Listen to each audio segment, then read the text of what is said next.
එන්නකො එහෙනම් රසම රස පැණිවලලු හදන්න. උඳුවලලු කියලාත් කියනවා. අපි නම් කියන්නේ පැණිවලලු කියලා. ඒකට අපිට මුලින්ම ඕන කරනවා මම නම් ගත්තේ උඳු පිටි, හාල් පිටි, ඇඹුම් කෙසෙල් ගෙඩියක් තියෙනවා නම් ඒ ඔක්කොම දාලා හොඳට බ්ලෙන්ඩ් කරලා මිශ්‍රණය හදාගෙන මේ වගේ මම නම් පයිපින් බෑග් එකක් යූස් කරේ. හදාගත්තාම අපිට ලේසියි.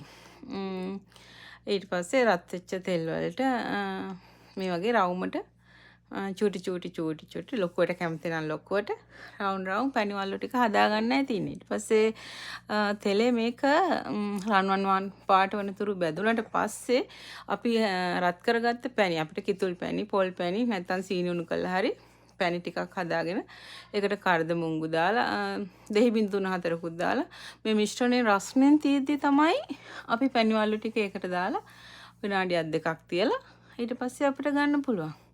ඊට පස්සේ ඔයගොල්ලන්ට පුළුවන් ඕනම වෙලාවක රසම රස පැණිවලලක් රස බලන ගමන් හවසට තේ බොන්න පැණිවලලු